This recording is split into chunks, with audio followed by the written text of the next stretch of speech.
Assalamualaikum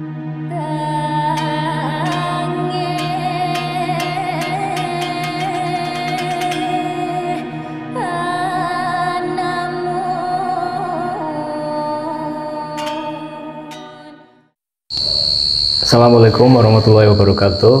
Waalaikumsalam warahmatullahi wabarakatuh. Rahayu. Rahayu. Apa kabar?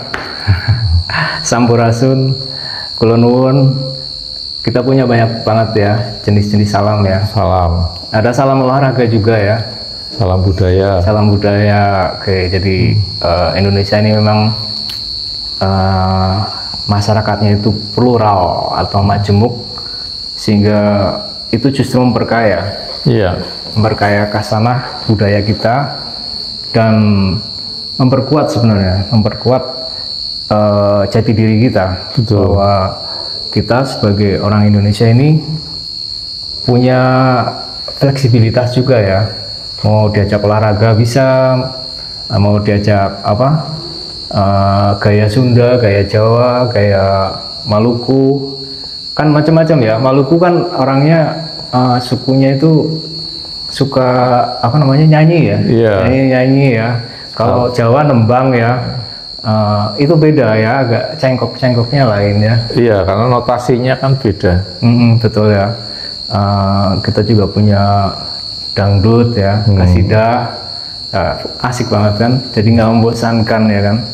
Dan kita senang juga bahwa masyarakat Indonesia ini udah cukup dewasa. Udah dewasa ya, saya kira udah dewasa, sudah teruji berabad-abad ya, bahwa kita bisa hidup bersama dan bahkan kemudian merasa senasib dan sepenanggungan untuk bersatu melawan kolonialisme pada masa dulu ya, oleh para perintis kemerdekaan kita. Bersatu untuk menjadi satu bangsa yang punya jati diri. Walaupun kita berbeda-beda, tetapi tetap bisa bersatu, dan itu sudah dari dulu ya. Memang awalnya itu berupa kerajaan-kerajaan kecil ya. Iya, betul. Kerajaan-kerajaan kecil. Kalau kerajaan kecil malah justru kita berasal dari kerajaan besar Awalnya ya. Iya. Iya, iya. Cuma di dalam kerajaan besar itu ada pemerintahan yang kecil-kecil, itu adalah kerajaan-kerajaan, bentuknya seperti kerajaan juga tapi kecil-kecil. Oh ya, kalau kita menilai dari zamannya Majapahit gitu. Iya, itu kan sebelumnya itu kan ada berupa lebih kecil kan. Iya, kalau Majapahit itu kan satu Nusantara, termasuk wilayahnya kan sampai Thailand, sampai Malaysia, Singapura, itu wilayahnya Majapahit. Iya, Tuh, lebih luas.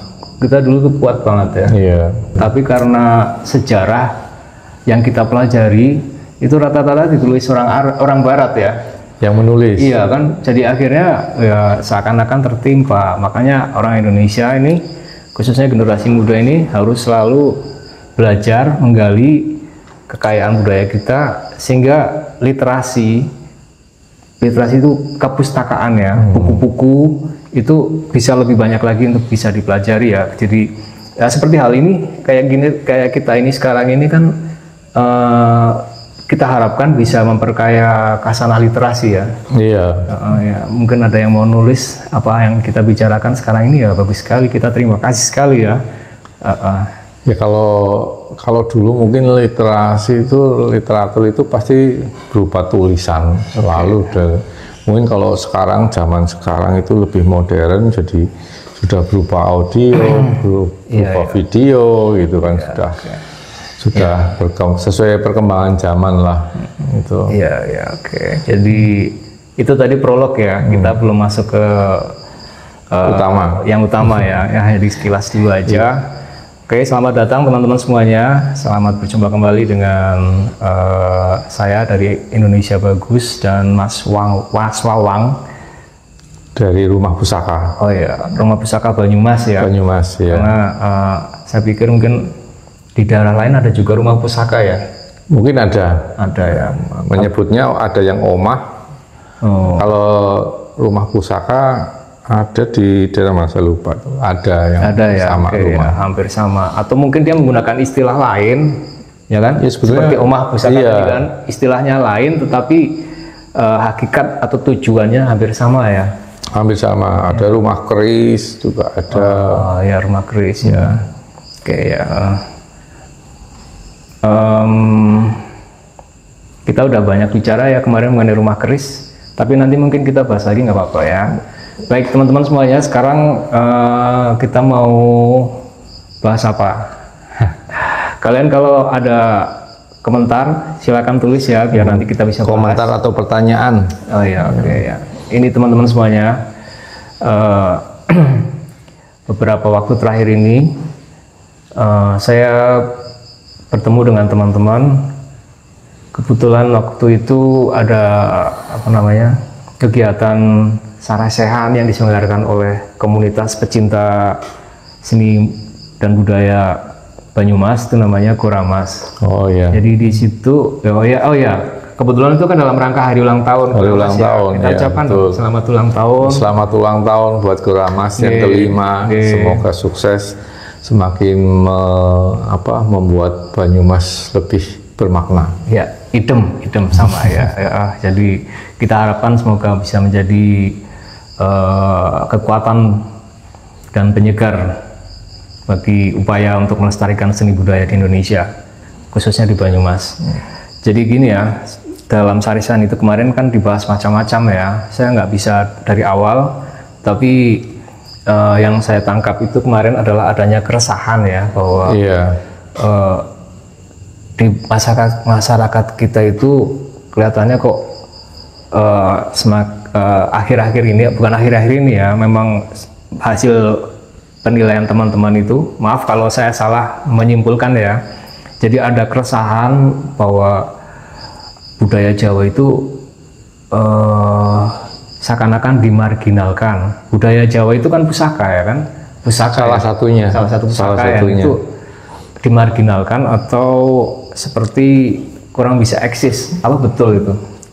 Ya banyak, karena memang kita nggak menutup mata ya, sebetulnya memang budaya Jawa itu sudah luntur.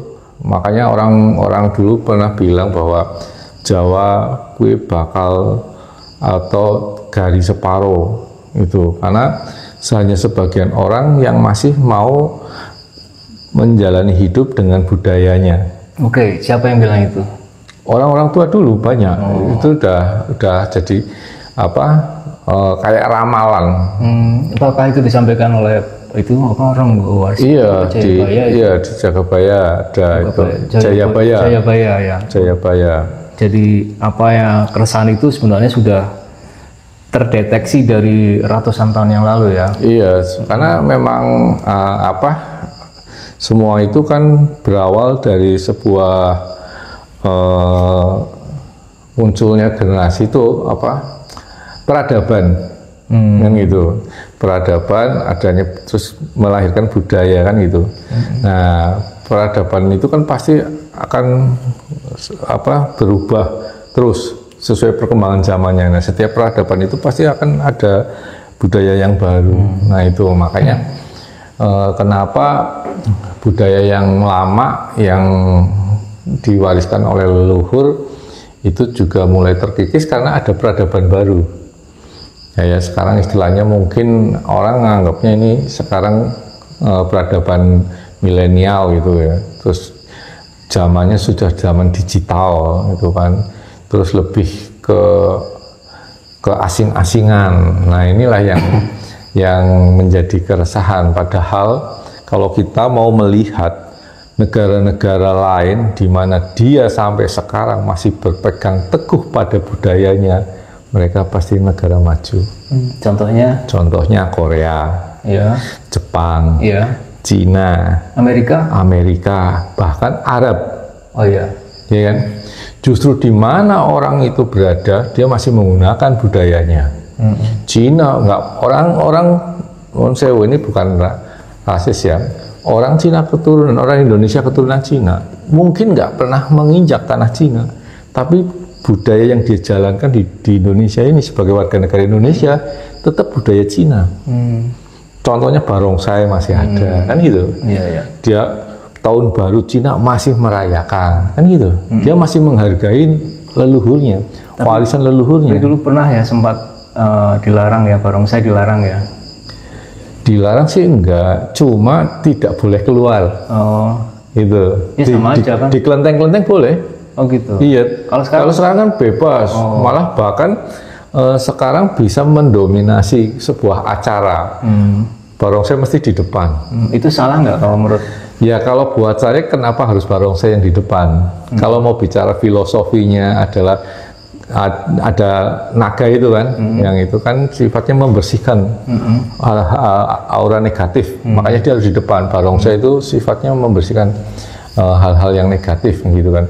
Apakah di tanah Jawa nggak ada kebudayaan yang seperti itu?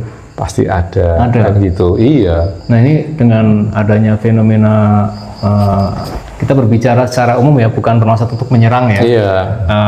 Adanya fenomena bangkitnya budaya-budaya asing ya, ada Cina ya, maaf ya, ada Amerika misalnya ya, dengan Halloween-nya, dengan apa segala macam, terus ada budaya Arab, ya kita jujur aja ya kan, ada budaya Arab ya kan, ada budaya apa lagi. Jadi ya itu kan sebetulnya ini kita lagi memberikan contoh bukti bahwa bangsa yang sampai sekarang memegang budayanya mesti bangsa yang maju.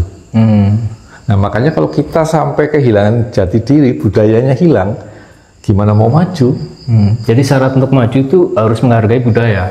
Harus itu, jati diri.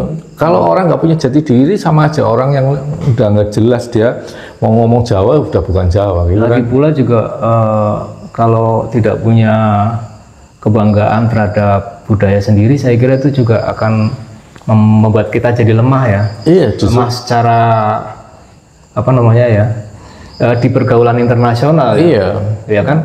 Kalau ada event-event tertentu kan, silakan Indonesia tampil, malah kita barongsainya yang keluar kan. Ini dari mana ini, salah masuk ini kan, diketawain orang ya. Mungkin nggak ada yang ketawa, tetapi dalam hati mereka akan ketawa ya kan.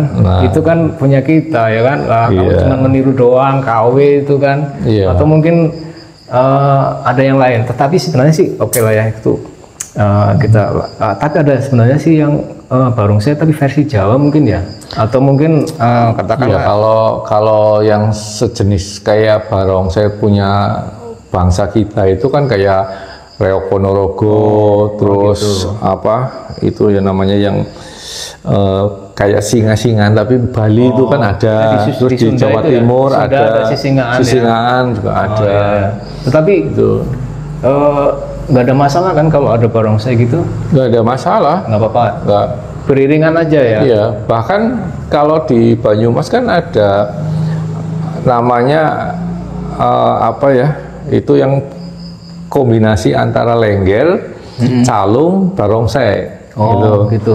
Bisa dipadukan gitu ya. Iya, jadi itu perpaduan antara budaya lokal Banyumas dengan barongsai. Ya, kita tidak bisa menutup mata bahwa ini sebenarnya apa namanya, memang itu sudah menjadi sebuah apa ya, hal yang tidak bisa dihindarkan. Kan sekarang ini kita sudah memiliki banyak fasilitas untuk dapat terkoneksi dengan asing ya, budaya asing mau nggak mau akhirnya datang ke sini, karena kita juga tidak salah kalau harus mempelajari budaya mereka ya kan.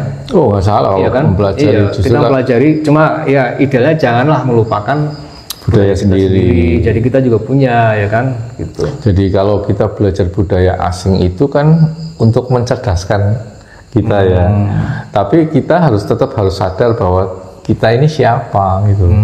Kita kalau kita Jawa ya harus tetap saya Jawa lah, budayanya gimana ya harus Jawa gitu. Harusnya seperti itu. Tapi kan memang kita bisa melihat lah, banyak orang Jawa sendiri bahasa Jawa itu sudah nggak ngerti gitu kan. Itu kan menjadi sebuah keprihatinan gitu kan. Padahal kalau kita menguasai bahasa Jawa dengan baik ya, kita akan bisa membaca sejarah kita zaman dulu. Iya betul ya. Ya otomatis kan. Kalau kita nggak bisa bahasa Jawa, dikasih kalau ini ada sejarah, ada nilai luhur, kita nggak paham. Ini maksudnya apa ya kan? Iya. Ya kayak sekarang aja pemahaman tentang kejawen. Orang menganggapnya kejawen itu adalah sebuah kepercayaan.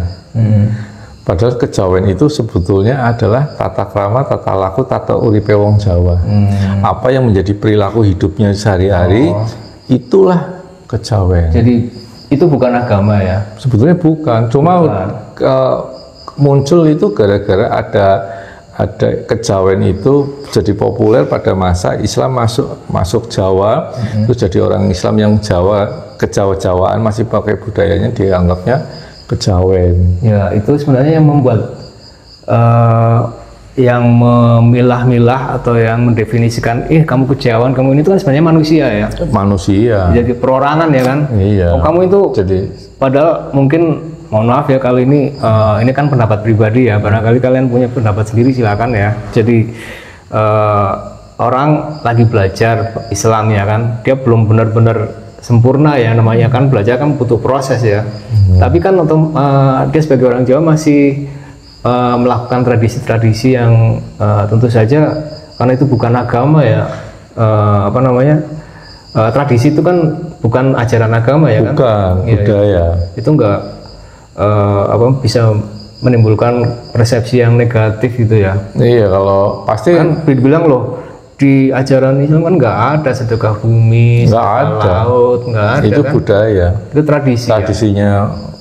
Sepanjang tidak dilakukan penyimpangan ya. Iya, karena kan sebetulnya di dalam prosesi itu doanya kan tetap sesuai keyakinannya. Tapi ada penyimpangan juga? Nggak ada. Nggak ada, sebenarnya nggak ada. Cuma mungkin ada beberapa oknum yang menyoroti hal-hal negatifnya aja ya. Iya. Sebenarnya misalkan nggak diajarkan, misalkan ada, ini bukan kita bicara secara umum aja ya, bukan hanya sedekah bumi, mungkin untuk tradisi yang lain ya, kayak misalkan di kebiasaan kita itu ada orang yang saya kira misalkan ke Gunung Kawi pengen cepat sugih, nah gitu itu lah. Baru menyimpang itu ya kan, tapi itu dianggapnya sebagai bagian dari budaya Jawa atau tradisi Jawa. Sebenarnya bukan. Kalau itu bukan budaya. Itu bukan. Itu penyimpangan ya. Iya.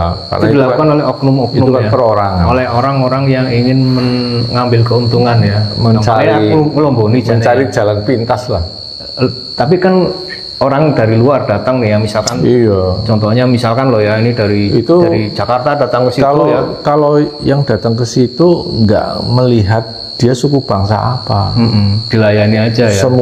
Semua dilayani. Jadi itu bukan berarti orang Jawa bukan jadi orang. Saya kira mungkin kalau dugaan saya, katakanlah misalkan orang dari kota X gitu loh ya. Saya bilang jangan bilang dari Jakarta, nanti disangkanya orang Jakarta. Orang dari kota X, bisa dari luar negeri atau dari mana pokoknya entah berantah lah ya. Nah dia datang kan dia nggak ngerti, tapi dia cuma dengar ada orang yang mungkin kayak promotornya ya kan, kau ini kepengen sugih maringana terus dia ke sana. Nah dia kan orang perjalanan dari Jawa kan pakai mobil ya kan, terus nanti datang ke sana minta ke orang yang jaga di sana. Nah kebetulan bukan orang yang tepat ya. Iya nih baik, yang penting duitnya tampani ya.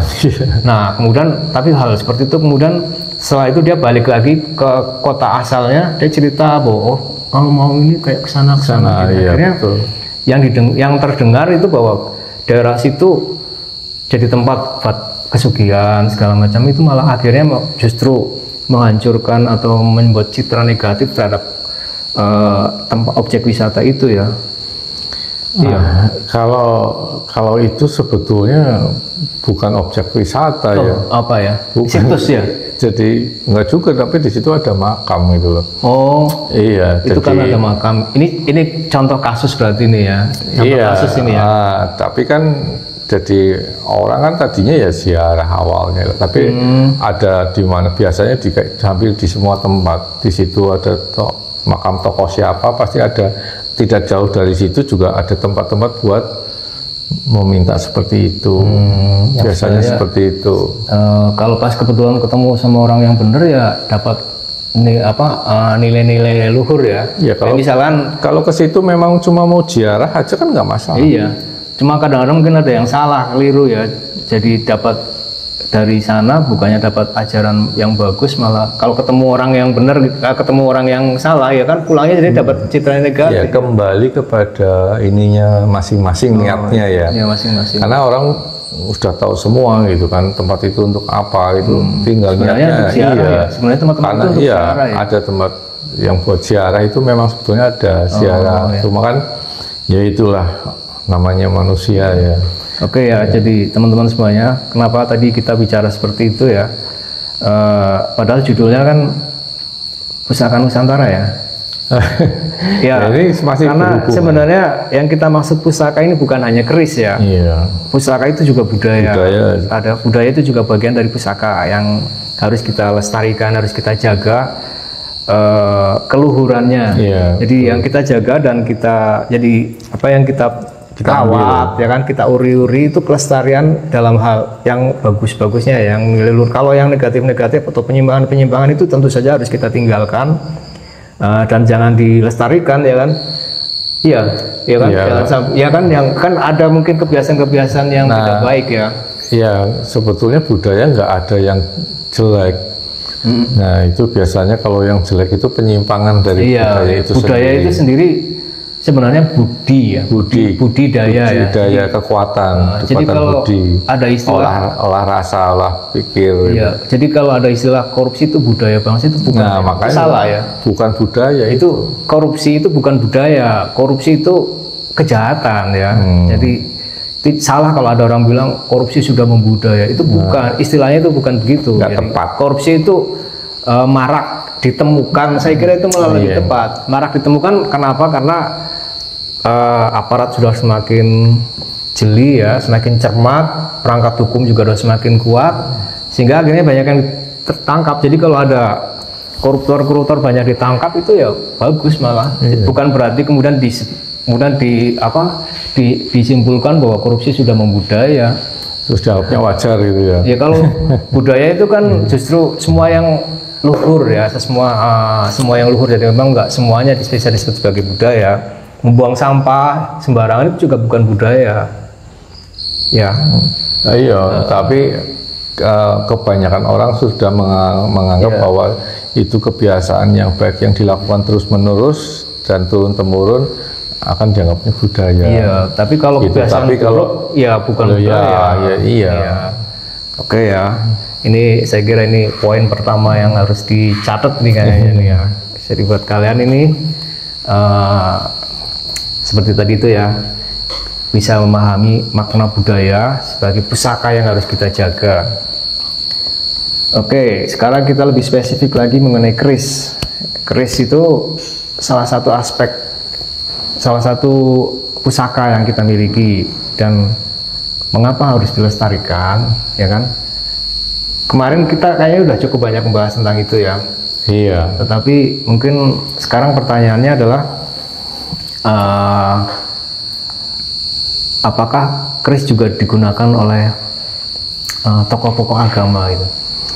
Oh iya, kalau tokoh agama yang jelas nih, yang pasti orang tahu itu adalah Wali Songo. Salah satunya yang sangat populer itu kan nggak ada yang nggak tahu. Jadi yang berpenampilannya saja sudah Jawanya itu kan Sunan Kalijaga. Dipegang oleh orang Islam nggak masalah?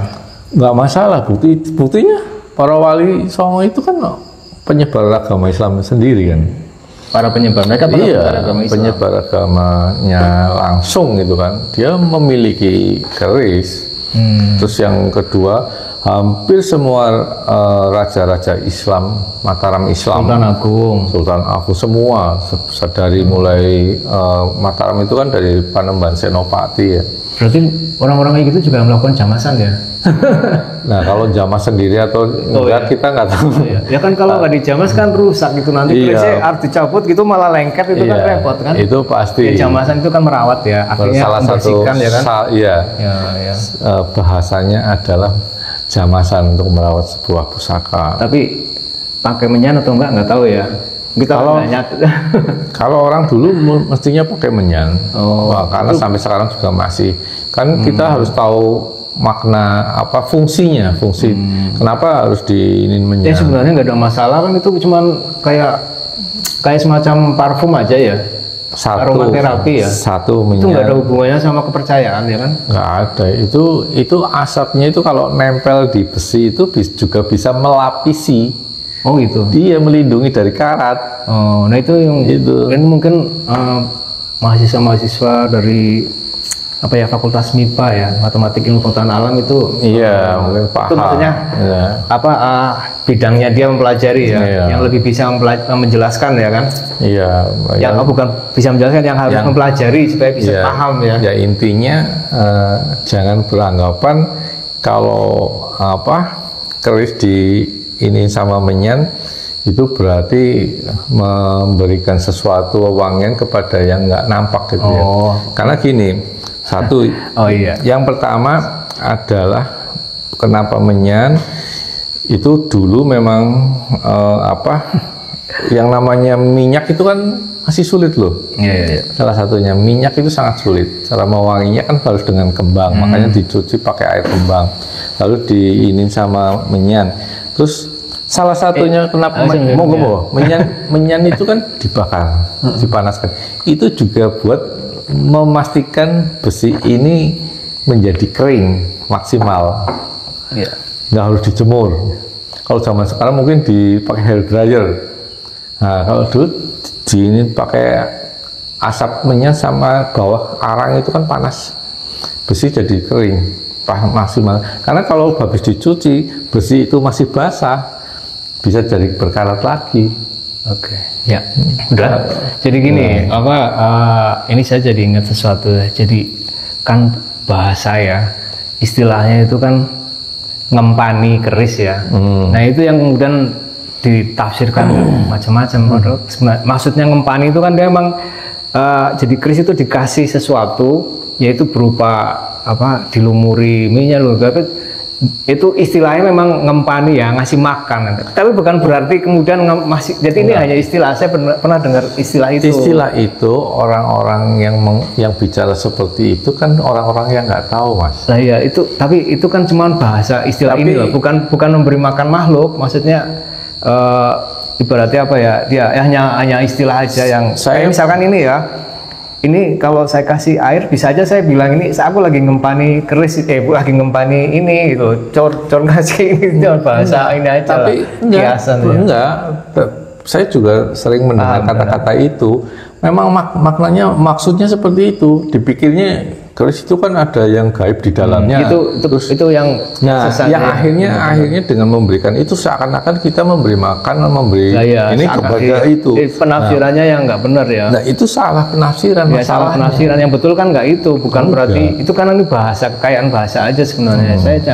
Saya ngolesi ini, tak kasih ini, tak kasih ini, darah ini dilus-lus atau apa, itu bukan ya kan, bukan menyayangi, kayaknya kok memuja-muja temen kan, bukan begitu kan. Orang lihat karena dia kan kalau orang nggak tahu kan kayak gitu kan. Iya, makanya kan ini kan sebetulnya istilah itu muncul dari orang-orang yang nggak paham. Dan mungkin dari orang-orang yang nggak suka. Jadi yang nggak suka kan karena nggak paham, Mas. Iya betul. Tapi bisa juga bukan karena nggak suka, tapi sengaja. Bukan karena dia nggak tahu, tapi sengaja membuat narasi semacam itu dalam upaya supaya menggeser atau memarginalkan budaya juga bisa loh. Iya, karena dia belajar mungkin budaya luar. Yang akhirnya menganggap bahwa budaya luar di sana nggak ada tentang keris, jadi pokoknya yang dianggapnya yang tidak ada dalam budayanya dia itu nggak boleh. Kayak gitu tuh saya kira kalau yang dianggapnya musik sih nggak cuma keris loh, Mas. Gamelan juga. Ini tuh narasi-narasi semacam itu kalau menurut saya bisa dilakukan oleh orang-orang yang karena dia nggak tahu aja, tapi karena dia itu sengaja ingin memarginalkan dengan tujuan agar dia bisa menggantikan dengan sesuatu yang baru, menggeser dengan budaya yang dia miliki, ya kan. Ini harus kita sadari loh ya, karena namanya penjajahan ya, itu tidak hanya secara ekonomi, tapi tapi jangan udah tahu lah ya, tidak hanya secara ekonomi tapi juga secara budaya, ya kan? Karena nah ini yang hal-hal semacam kan, kalau pertahanan militer itu udah jelas ya, ada batas negara ya kan. Kalau kamu melintasi batas negara saya tembak, itu pertahanan militer.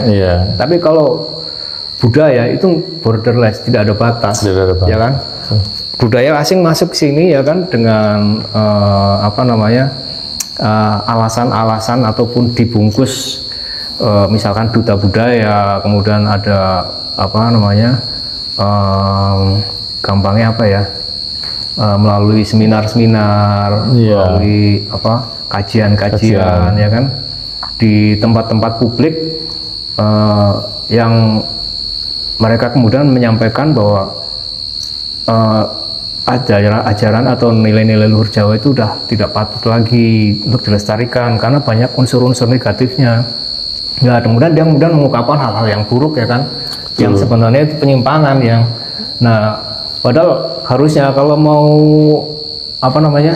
membahas mengenai budaya Jawa ya harusnya narasumbernya narasumber budaya Jawa ya kan, jangan orang-orang yang latar belakang pendidikannya dari luar ya kan? Kalau dari luar yang penting paham budaya kita, paham ya. Iya, yang penting paham, karena paham yang bagusnya aja apa yang harus yang ini ya objektif ya. Contohnya gini, banyak orang yang pelaku seni budaya, tapi pelaku seni budaya belum tentu tahu budaya. Oh ya. Karena mungkin kalau dia pengerawit hanya ngerti karawitannya saja. Iya. Tapi sejarah karawitannya bagaimana gitu kan. Lalu kalau penari juga tahu, mungkin bisa nari dia. Iya. Tapi dia budaya Jawa nggak ngerti. Belum tentu ya. Belum tentu. Tidak semuanya lah ya. Nah, makanya jadi bisa jadi dia bukan pelaku seni, tapi justru dia ahli budaya. Ya, contohnya kan banyak orang-orang luar yang meneliti budaya Indonesia, dia bukan pelaku seni, tapi dia paham tentang budaya. Kalaupun tidak paham, dia mencatat hal-hal yang ada di Indonesia, seperti misalnya kan ini bicara orang asing ya kan, Thomas Raffles itu ya. Orang itu dia menulis buku namanya History of Java. Itu bisa jadi sponsor kita nanti di bawah ini. Kalian bisa cari di Gramedia ya, atau di toko buku yang terdekat di kalian, di kota-kota. Itu banyak mencatat yang saya kira cukup diakui banyak orang sebagai referensi ya untuk bisa melihat. Kenapa? Karena untuk melihat suasana Jawa pada masa Raffles dulu itu di Indonesia ini ya. Dan banyak orang yang tidak menyangkal, artinya itu memang bisa kita jadikan sebagai rujukan ya. Tapi selain itu loh ya, kita sekarang ke orang Jawa ya. Buku, kalau itu kan orang Inggris ya, History of Java. Kalau di buku-buku tentang Jawa ditulis oleh orang Jawa, kayak misalkan Ronggo Warsito, itu di mana bacanya, di mana? Caranya kalau tulisannya Ronggo Warsito sebetulnya yang aslinya aja gitu, yang aslinya berada di mana? Kalau zaman sekarang kan sudah banyak ya, digital udah digital, udah banyak di Google aja bisa. Kalau aslinya itu di mana sih? Kalau aslinya pastinya di museum, di perpustakaan, ada di Solo terkenal ya, apa itu Radia Pusaka apa ya? Iya, sama sebetulnya orang yang paham budaya, benar-benar memahami budaya itu memang sudah tidak banyak gitu. Sudah makanya banyak orang yang carane kayak kepaten obor. Tapi saya kira contohnya kayak kita jadi Banyumas gitu kan. Kita tokoh-tokoh budaya yang benar-benar paham budaya Banyumas kan tinggal beberapa saja udah. Tapi memang kalau bukan seniman loh ya, saya bilangnya. Tapi kalau mengerti atau memahami secara luas mengenai budaya, saya kira memang dari dulu ya mestinya hanya orang-orang tertentu, orang-orang intelek, orang-orang yang terpelajar ya kan. Tidak sembarang orang. Zaman dulu pun ya, mohon maaf ya, orang-orang petani ya misalnya, saya kira juga untuk zaman dulu loh ya, kan saya pikir mereka juga tidak terlalu masih kalah sama orang-orang yang sudah terpelajar kan. Iya. Kalau bicara budaya, kadang-kadang petani yang masih menjalani budaya tradisinya, dia masih tahu. tahu ya, paham ya. Iya, karena kalau yang ya kayak kita ini menjadi kayak nggak paham budaya kan karena nggak melakukan tradisi itu. Oh, iya. Jadi ada orang yang dari apa yang saya tangkap ya. Jadi katakanlah dia petani ya, dia itu menjalankan ya kegiatan-kegiatan tradisi ya, atau bahasanya itu ya ada kayak semacam misalkan mungkin kalau ada weton ya kan, banyak sekali hal-hal tradisi yang ada di Jawa ya. Weton itu kayak ulang tahun sebenarnya. Kalau zaman sekarang ulang tahun hari kelahiran. Ya, kan itu kayak ulang tahun kan sebenarnya. Cuma memang tidak dilakukan 1 tahun sekali, tapi 35 hari dilakukan itu. Jadi kita lebih banyak sekali kalau ulang tahun yang sekarang ini kan setahun sekali. Kalau dulu itu 35 hari sekali. Jadi sering banget, tapi bukan pesta ya, itu diselamati toh. Iya, itu doa kan. Jadi doa keselamatan ya kan. Itu bahan untuk introspeksi juga ya. Kemudian untuk memberikan perhatian lebih lah ya. Karena weton itu kayak ulang tahun bikin kayak makanan kecil itu ya. Makanan kecil ya kan. Terus ada bancakan ya kan. Bubur merah, ada bubur bancakan putih, juga kan? Itu. Iya kan? Kalau yang umum itu biasanya itu bikin puncet, nasi puncet itu kayak tumpeng kecil, bubur merah, bubur putih gitu kan. Itu air putih. Kalau sekarang letart, ya kan? Iya. Itu pun setahun sekali ya. Tapi kan itu ada maknanya, Mas. Semuanya itu ada maknanya. Jadi kalau tart kan nggak ada makna apa-apa, tapi kalau di bubur merah, bubur putih, puncet, air putih itu semua ada maknanya. Kue tart juga ada maknanya sebenarnya, cuma kita aja nggak tahu. Coba dicari di Google ada apa nggak ada. Kita nggak tahu aja, itu kan tradisi luar ya kan. Iya, kalau maknanya untuk pesta kan habis itu dimakan pesta itu hanya untuk intinya karena yang kita bahas di sini nih sekarang kan bahas budaya Jawa ya, jadi kita nggak bahas tradisi luar lah ya. Jadi kalau tapi mungkin di edisi ke depan ya kita bahas itu ya, yang bancakan atau makanya itu kan kita bicara budaya. Kenapa bagaimanapun juga kalau kita itu karena itu ada filosofinya, ada maknanya, jadi nggak sembarangan. Ya, tapi kayaknya jangan dibahas sekarang deh. Iya. Itu makanya menjadi sebuah budaya. Iya. Dan sebenarnya menarik banget. Terus gini Mas, kan makanya kenapa petani juga belum tentu nggak ngerti, justru bisa jadi dia lebih ngerti karena dia menjalankan. Sama saja kayak gini jenengan lah, kita orang-orang kita, anak kita, orang dulu itu yang namanya tata krama ngerti Mas, tapi anak sekarang gimana? Dia nggak pernah melakukan. Unggah-ungguh aja udah nggak ngerti, karena untuk bahasa dan ngobrol dengan orang yang lebih tua dengan ini mereka sudah kesulitan, selalu dengan bahasa Indonesia gitu kan. Tidak lagi dengan bahasa Kromo. Sebenarnya pakai bahasa Indonesia juga baik ya. Itu iya. Selain itu kita juga harus mempelajari bahasa Jawa. Betul. Ya kan? Makanya karena kita bicara budaya nih. Jadi makanya orang Jawa kan harusnya bisa bahasa Jawa. Bahasa Jawa itu kan ada ngoko, Kromo Madyo, Kromo Inggil kan gitu.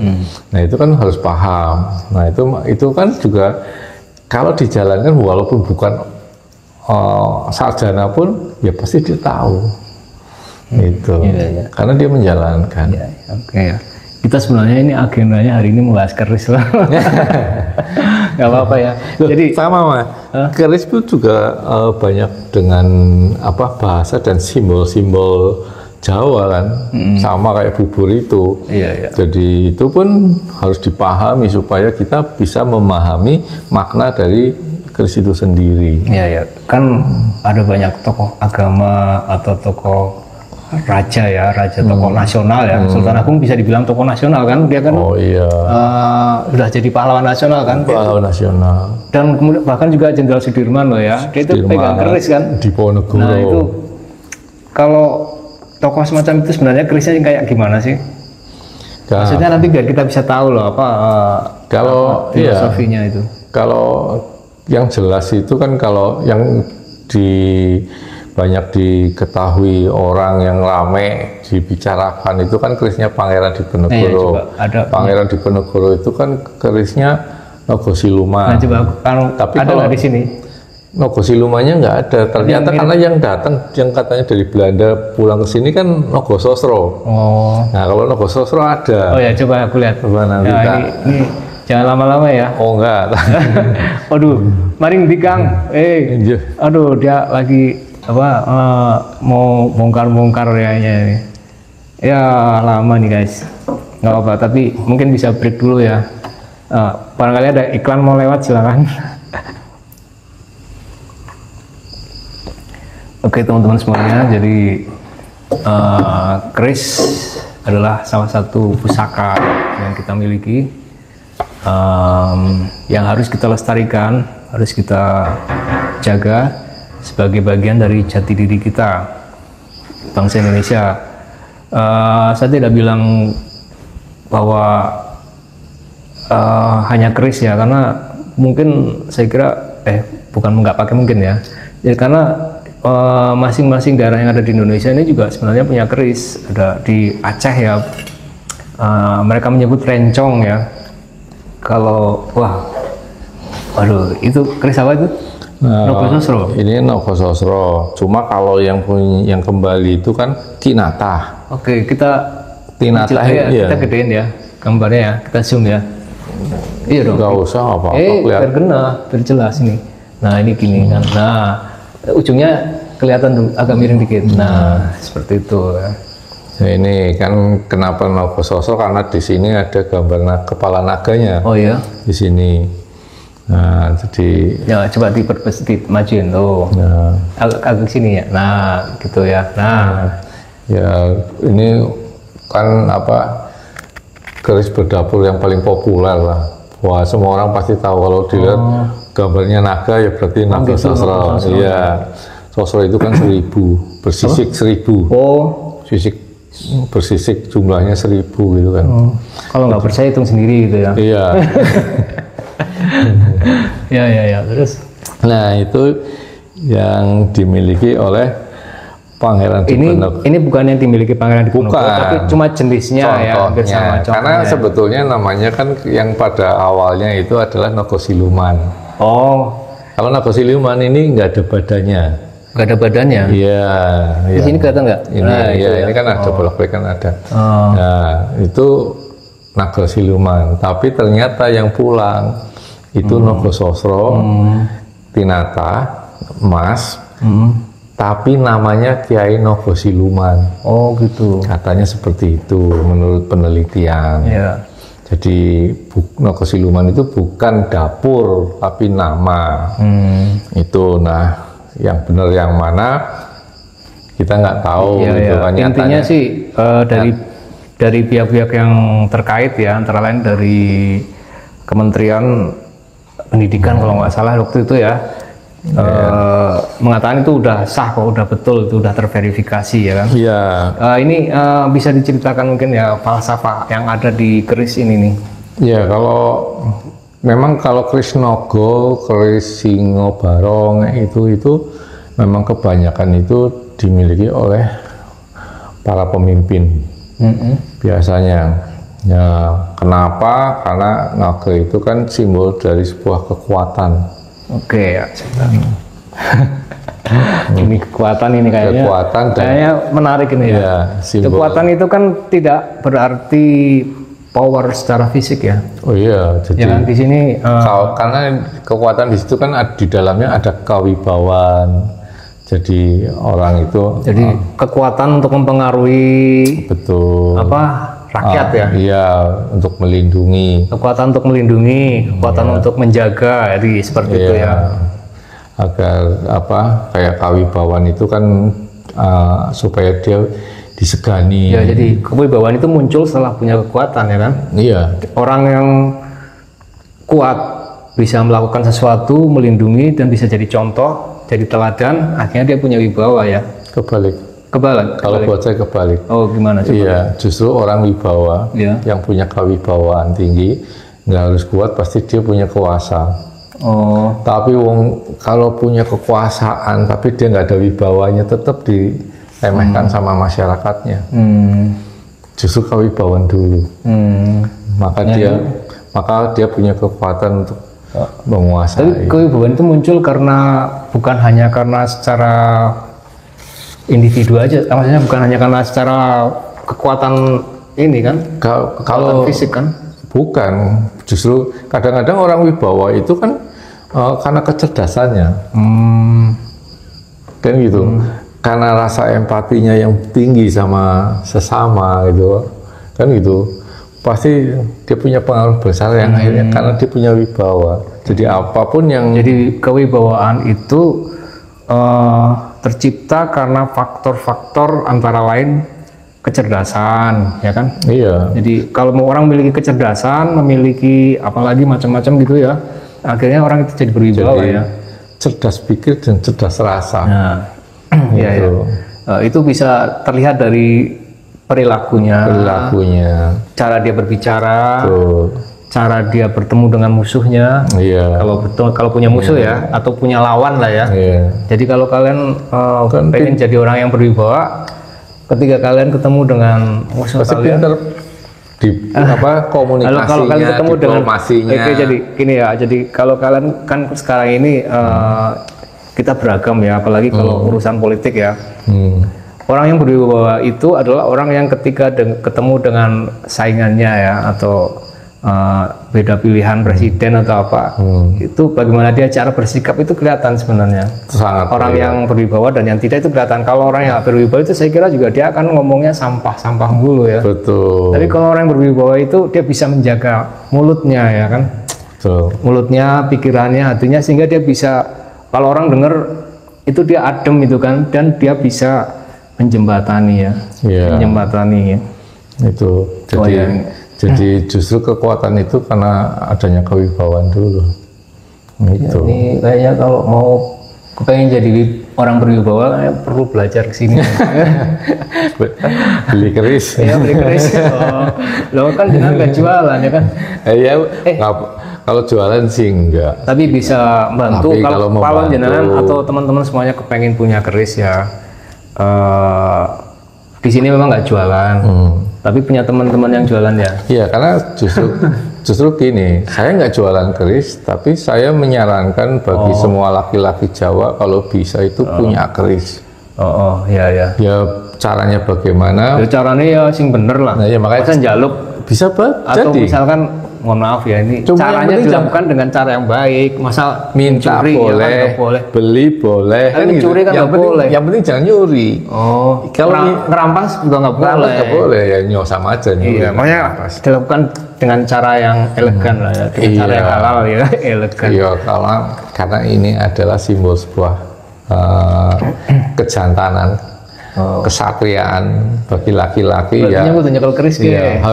Harus mendapatkan kerisnya ya harus dengan cara-cara yang satria. Dengan cara yang terhormat dong ya. Yang terhormat. Kalau keris kenyong hasil nyolong ya patut loh ya. Enggak maksudnya kalaupun kita nggak ngomong begitu, tapi kan Tuhan tahu, ya kan? Ya kan, hati kecil kita juga nggak akan bisa berbohong kan? Iya. Masa aku punya keris dipajang kemana-mana dibawa, nanti jadi kayak ini ceritanya itu loh yang diperdaya sama Ken Arok, siapa itu? Kebo Ijo ya?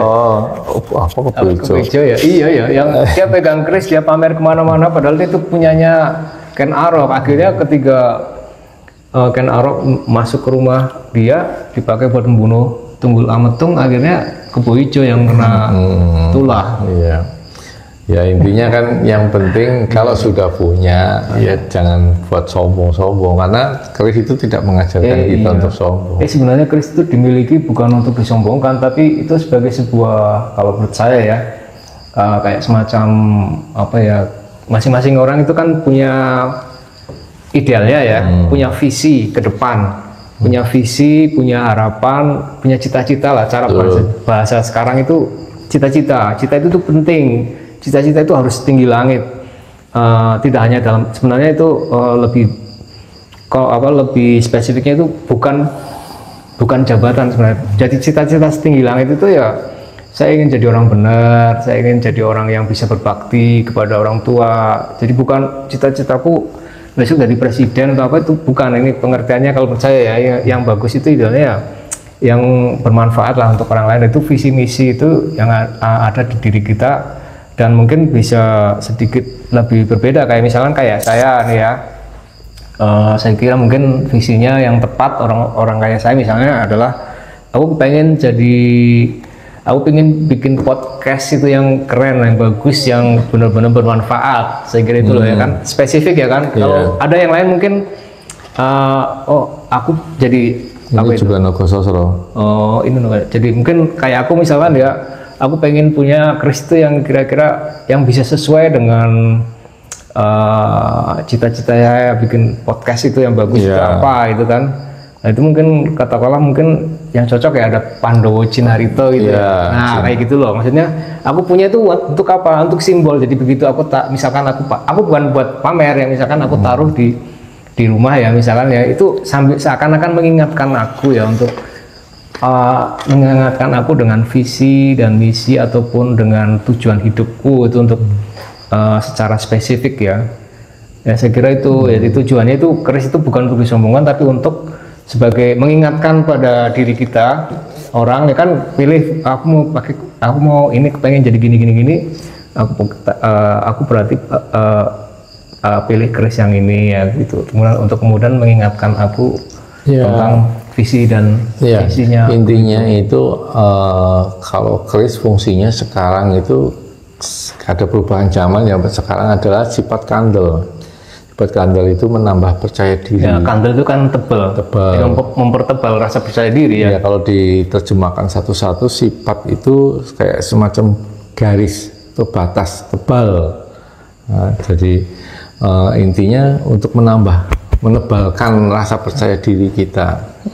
Gitu. Kalau sekarang fungsinya jadi kita, makanya kayak Pangeran Diponegoro bahwa keris itu juga buat untuk mempertebal ini jati diri dia, bahwa gitu. Sebagai dia orang yang memiliki tujuan menjadi pasti. Iya kayak Sudirman, Jenderal Sudirman pun kan jadi semangat gitu kan, yakin percaya diri dan mengingatkan bagi dia sendiri untuk mencapai tujuannya agar tidak menyimpang dari apa yang jadi kan dia ingat tadi, oh iya ya aku bawa keris ini nih tujuannya untuk ini.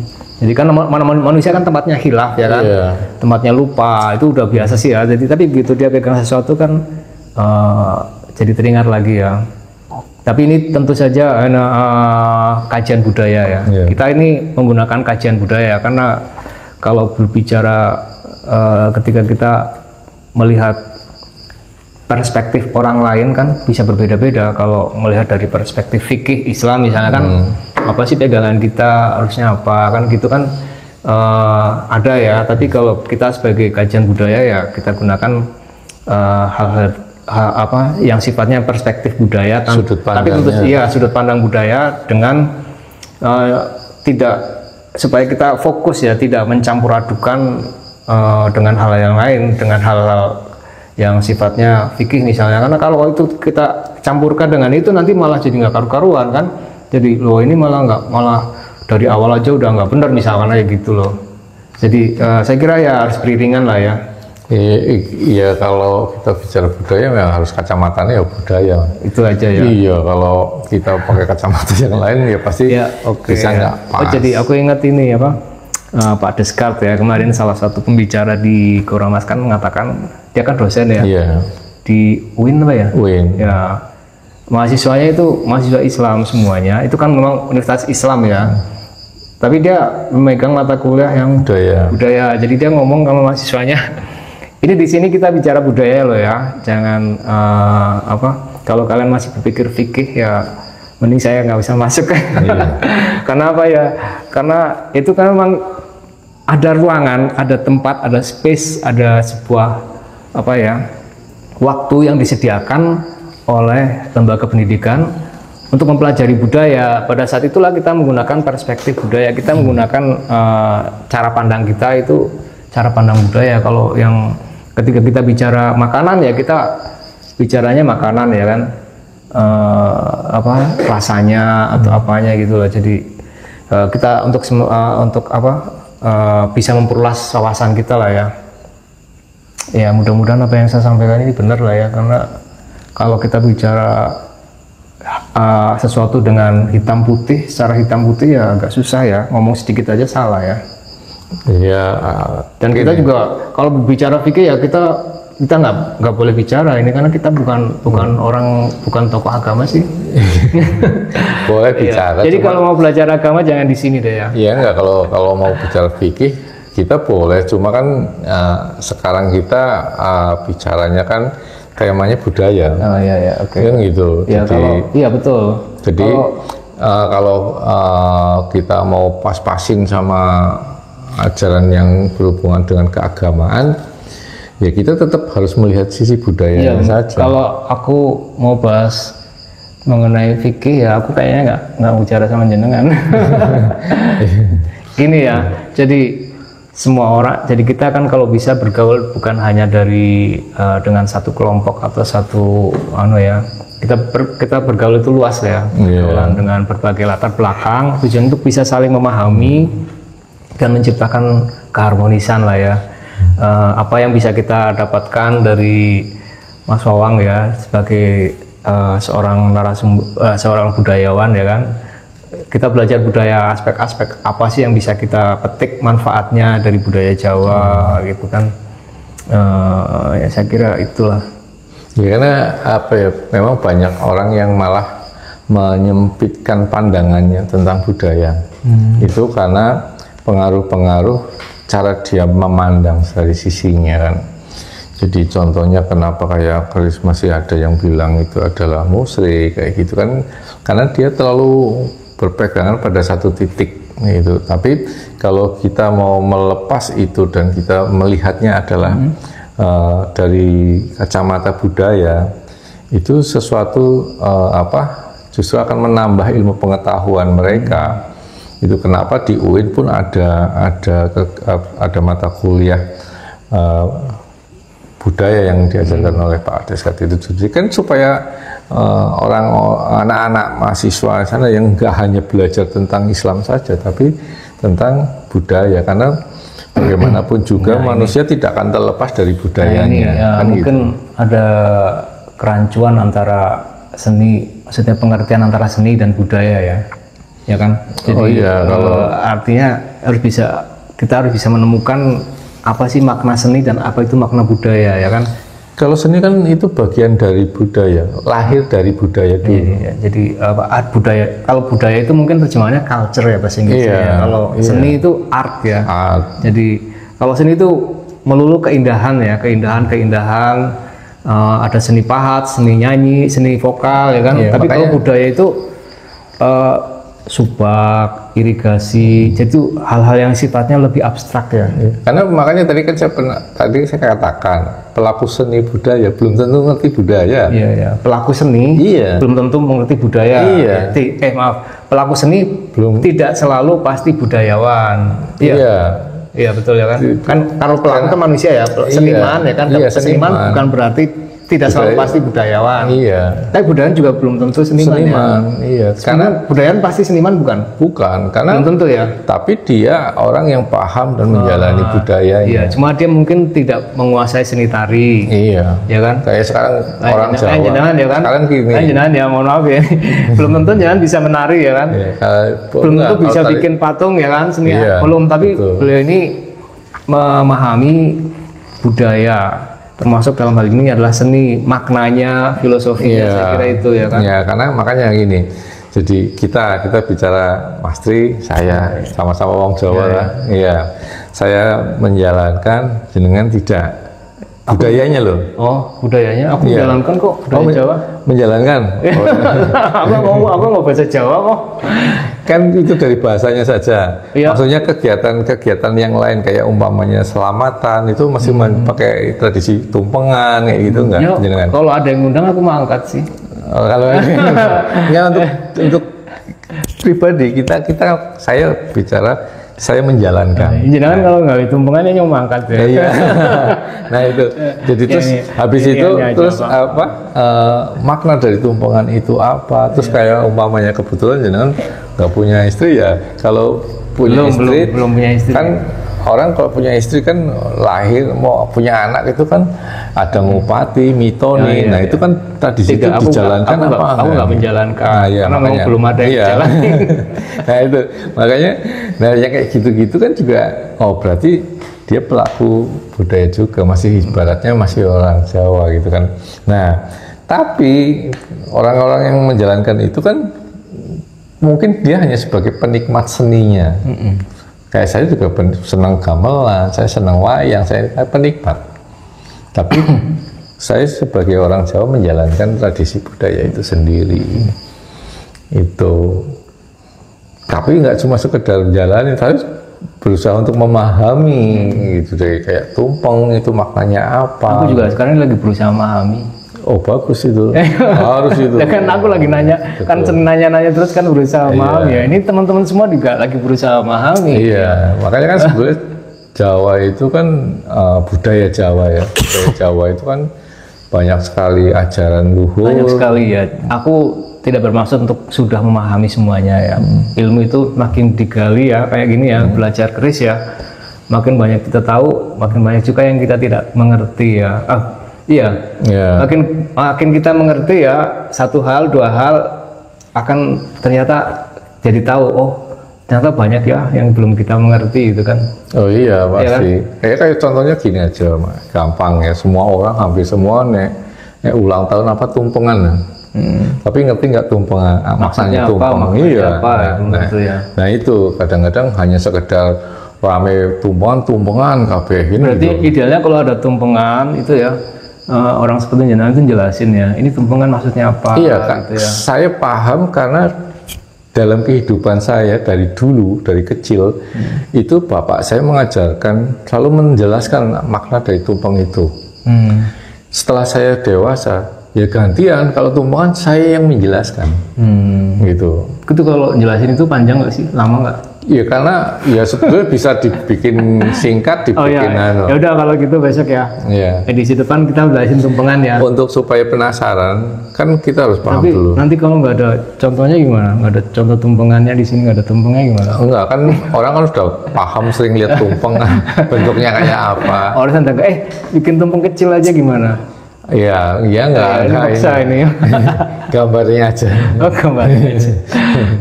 Gambarnya aja. Karena itu sangat tinggi ini maknanya, dan itu banyak sekali yang nggak paham. Dan itulah yang ada jenis temuan juga ada banyak jenisnya ya. Kayaknya mungkin dibahasnya lama ini nanti kalau bahas. Kalau membahas tiap jenis-jenis itu lama, tapi kalau intinya maknanya tak cepet ya. Enggak, makna dari intinya enggak lama. Oh, enggak lama. Iya, karena kayak umpamanya tumpeng itu kan tumindak lempeng tumuju maring pangeran. Oh gitu ya. Iya, jadi maksudnya apa? Tolong diulangi lagi. Tumindak lempeng berarti tumindak lempeng tumuju ing pangeran. Ing pangeran. Pangeran itu Gusti Allah. Gusti Allah. Iya, jadi dia berbuat benar untuk mencapai ke sana. Bentuknya kayak gitu ya. Nah, kenapa bentuknya gunung kerucut itu? Kenapa harus segitiga? Jenengan nggak ngerti. Bentuknya itu kan kayak gunung. Oh ya. Nah, iya kan berarti segitiga itu. Iya, kayak gunung. Kenapa harus? Warnanya putih. Iya, kenapa segitiga? Tapi sebenarnya itu relatif ya. Kalau kita ngelihat dari atas ya bunder ya. Oh, enggak, tetap segitiga pasti. Apa ya? Oh, segitiga. Iya, itu harus kecuali ngelihatnya pakai sedotan. Tapi kan tumpengan kan bunder gini kan. Selanjutnya berarti kan kalau dilihat dari atas kan bunder kan. Tetap pucuknya pasti kelihatan. Iya betul, tapi kan bunder kan. Lingkar kan berarti kalau sesuai kayak tampar. Itu ada yang bilang kalau tumpengan bentuknya bunder ya bener ya. Kan tergantung perspektif ya, cara pandangnya dari mana ya. Kalau dilihat dari bawah malah ireng loh. Longan ketutupan tampah ya kan. Iya gitulah. Jadi apa yang saya sampaikan tadi itu tidak jauh berbeda dengan perspektif ya. Jadi orang bisa melihat segala sesuatu itu dari berbagai segi ya kan. Ada kalau dilihat dari bawah gelap nggak kelihatan, kalau dilihat dari atas ya bisa bunder ya kan. Keris juga bisa dilihat dari berbagai segi ya kan. Iya, kalau keris sisi bolak-balik sama mas. Tapi kalau ada yang melihat secara misalkan dilihat dari bawah terus ireng tok ya, saya pikir mungkin kalau ireng tok berarti merempak melihatnya. Ya, berarti orang kayak gitu tuh harus kita bantu ya untuk mas itu bukan dari situ lihatnya, lihatnya itu dari sini loh, dari samping atau kalau dari bawah ya jelas nggak kelihatan ya. Makanya ketika ada orang melihat secara salah terhadap keris ya, saya kira kita perlu luruskan ya, kasih tahu ini yang betul ini loh Mas, bukan dari situ ngelihatnya. Kita lihatnya dari segi yang negatif, segi yang positifnya dong, jangan lihat segi negatifnya. Kalau segi negatif itu kan penyimpangan, bisa dilakukan oleh siapa aja kan, namanya manusia itu kan tempatnya salah, tempatnya orang nggak mengerti. Nah itu kata-kata itu saya nggak setuju loh Mas. Oh ya? Iya, manusia tempatnya salah. Oh ya. Harusnya manusia itu tempatnya benar. Oh iya betul. Itu lebih menyemangati. Oh iya betul. Tapi memang betul kok. Tapi Anda Anjana itu betul sekali. Saya setuju. Saya tadi kan bilang tempatnya salah itu kan karena memang saya saya terkontaminasi atau apa istilahnya, terlalu banyak sering berprasangka buruk lah ya. Karena sebenarnya manusia kan dilahirkan katanya kan putih ya, putih, suci ya kan, jadi bersih, di tempatnya bersih sebenarnya, tempat yang bersih dan kembali juga sebaiknya dalam kondisi bersih kan. Kayak sekarang bulan Ramadan ini kan di saat ini saatnya kita apa ya? Iya. Bercanda nih ya. Itu kan sampai 1 jam ngobrolnya loh. Ya nggak apa-apa ya. Iya, nggak apa-apa 2 jam juga nggak masalah. Gayeng kok. Oh iya. Ya kan itu kan saat-saat dimana kita itu untuk membersihkan diri agar kita tetap menjadi umat yang benar. Oh iya. Ini kayaknya kesimpulannya adalah ya, langsung kesimpulannya. Jadi kebetulan memang bulan Ramadan sekarang ini ya, bulan puasa. Jadi saya ucapkan selamat menjalankan ibadah puasa. Buat kalian ya, ini mungkin yang lagi mau sahur ya silahkan, ini udah malam, ini jam berapa ini? Iya. Dengar suara jangkrik nggak kalian ini ya? Ini sekarang ini boleh lihat Pak jam berapa sekarang? HP. Aku nggak tahu yang ngeliat, tapi nanti mungkin bisa kelihatan dari hasil rekaman itu selesai jam berapa. Jadi tadi kita mencoba untuk menguraikan bahwa ini kesimpulan lah ya, atau tujuan yang saya harapkan itu adalah bahwa keris itu ternyata atau terbukti digunakan oleh tokoh-tokoh nasional dan tokoh penyebar agama Islam. Bisa digunakan tokoh penyebar agama Islam, itu artinya bahwa keris itu dari dulu, sejak zaman Wali Songo pun ya, itu tidak dilihat secara negatif. Jadi penyebar agama Islam pun itu beliau yang termasuk Sunan Kalijogo, Sunan yang termasuk Wali Songo itu tidak melihat tidak melihat bahwa keris itu hal yang negatif. Wayang juga tidak dianggap sebagai hal yang musyrik ya. Iya.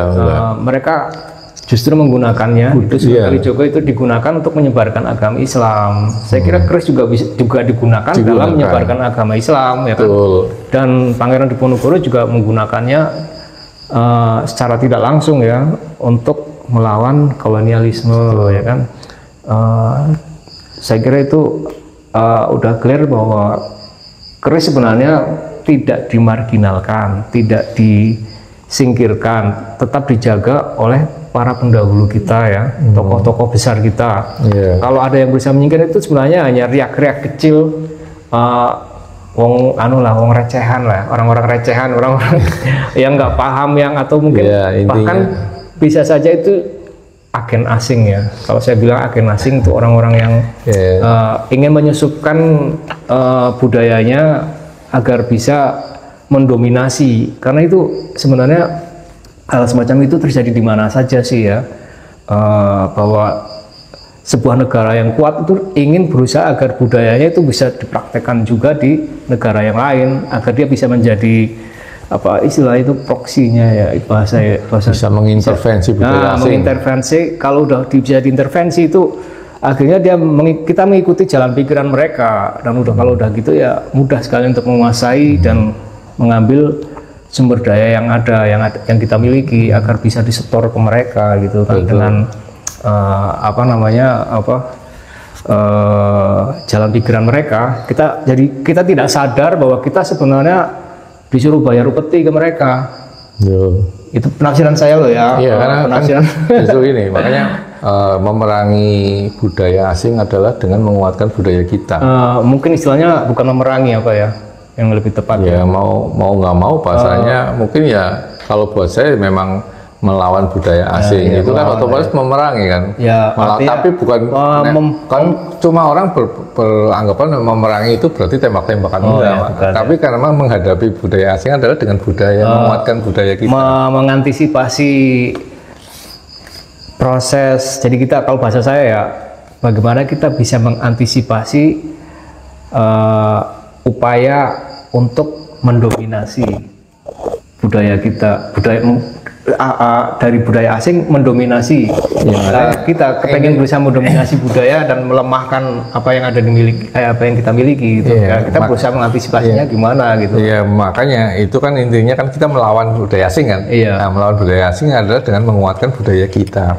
Kenapa kita penting menjaga budaya kita? Karena satu, itu yang jelas, kita terlahir menjadi orang Jawa yang sudah punya budaya, itu bukan kehendak kita pribadi. Iya kan? Iya, itu sudah Gusti Allah yang ngasih ya. Makanya kamu jadi orang Jawa, kamu jadi orang Cina, itu Gusti Allah yang ngasih ya. Takdir itu. Iya. Makanya sekarang kita tahu nek lawan takdir itu gimana hukumnya. Iya kan? Jadi makanya, dan padahal kita itu tapi kalau suku gimana, kan ada orang keturunan asing ya tinggal di sini, berarti tetap kamu orang asing juga gitu. Maksudnya orang asing mana? Misalkan orang Cina dari sini, kamu orang Jawa, bukan kan? Kalau dia sudah terlahir di sini, harusnya sudah. Makanya ada kaki dipijak, dijunjung kan. Istilahnya kan harusnya seperti tapi itu. Tapi kalau dia masih menjaga, gimana kaki berpijak kan? Kalau sebagai orang dari keturunan itu menjaga budaya mereka, nggak masalah kan? Nggak masalah. Nggak apa-apa ya. Nggak masalah. Yang penting bisa saling menghormati aja lah. Iya. Nah, makanya saya kan awal tadi mengatakan, justru kenapa orang yang bahkan lahir di sini belum pernah menginjakkan tanahnya di tanah leluhurnya, itu masih kuat pegang budayanya. Tapi kita yang hidup mati di sini, cari makan di sini, makan semua, malah melupakan. Yang jadi buzzer di sini juga kok melupakan. Jadi buzzer, malah melupakan. Jadi buzzer cari makan di sini ya kan, buzzernya malah belani wong liya ya kan. Nah iya, makanya disitulah mau gua, kalau saya sih berharap, ayolah kita sadar bahwa kita orang Jawa ya harus berbudaya Jawa. Itu. Jangan pakai beskap nggak kemana-mana. Ya belum. Enggak, ini kan kulit aja ya. Jadi kita kemana-mana pakai. Kan nggak harus orang Jawa kan nggak. Sorry ya, santai ya. Maksudnya gini, orang Jawa kan nggak harus selalu kemana-mana beskapan. Iya. Tapi beskap itu bisa beskap ini surjan. Kalau beskap yang kayak jas, pakai surjan itu kan nggak mau buat seharian boleh, mau hanya pada acara boleh. Iya. Tapi yang penting adalah itu tadi, paham akan tata krama, tata laku, tata urip. Orang Jawa itu gimana? Tata krama itulah yang harus selalu dipakai. Jadi bukan, tidak selalu berarti kemana-mana pakai surjan. Itu itu kan kulit aja, itu bukan hakikatnya ya.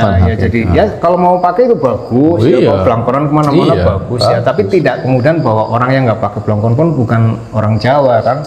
Jadi yang penting adalah esensinya adalah di hati bahwa sebagai orang Jawa ya menghargai budaya Jawa, mau melestarikan, mau nguri-uri ya kan, mau menjalankan ya tradisi budayanya, jangan tradisi budaya asing yang dijalankan.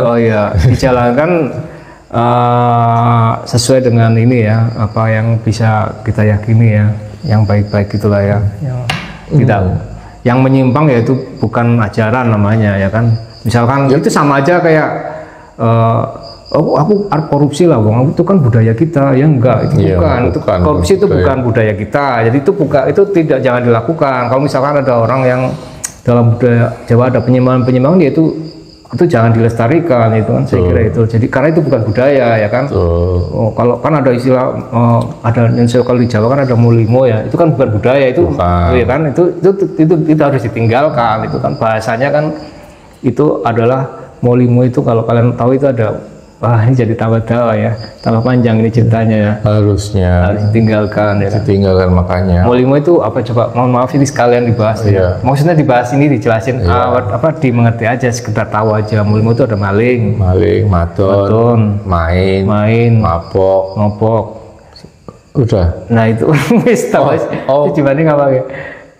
pencuri, maling, main, madon, mabok, madat. Nah itu bukan budaya, itu memang ada semacam itu tuh untuk dijauhi aja kayak gue aja molimo itu kan gitu kan.